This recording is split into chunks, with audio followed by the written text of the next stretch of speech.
शिशुनाग वंश भारतीय इतिहास का एक महत्वपूर्ण राजवंश था जिसने मौर्य साम्राज्य के बाद मगध क्षेत्र में शासन किया।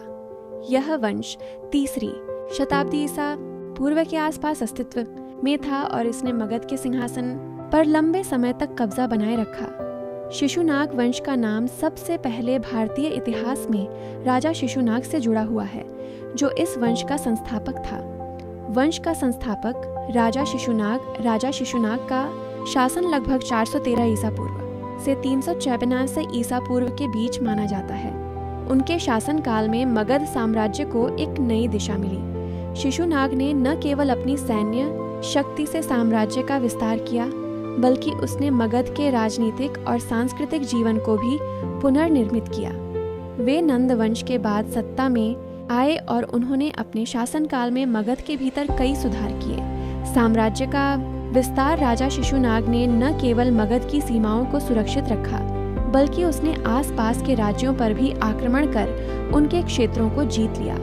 उनका मुख्य उद्देश्य मगध साम्राज्य को शक्तिशाली बनाना था। शिशुनाग ने नंद वंश के संपूर्ण शासन प्रणाली में बदलाव किया और अपनी नई नीति को लागू किया। शिशुनाग वंश का उत्तराधिकार राजा शिशुनाग के बाद उनके बेटे कालाशोक ने साम्राज्य की बागडोर संभाली।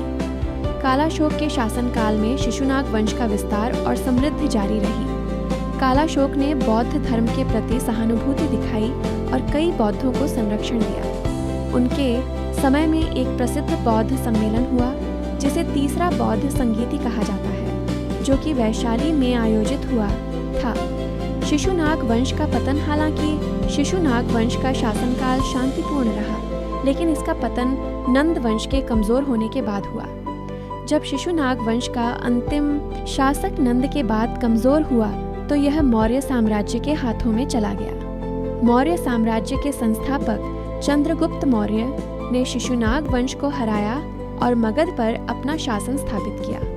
निष्कर्ष, शिशुनाग वंश भारतीय इतिहास में एक महत्वपूर्ण अध्याय है, जिसने मगध को एक शक्तिशाली साम्राज्य बनाने में अपनी भूमिका निभाई। उनका शासनकाल राजनीतिक स्थिरता, सैन्य विस्तार और सांस्कृतिक समृद्धि का प्रतीक था। इस वंश का पतन मौर्य साम्राज्य के उदय के साथ हुआ, लेकिन शिशुनाग वंश का योगदान भारतीय इतिहास में सदैव याद रखा जाएगा।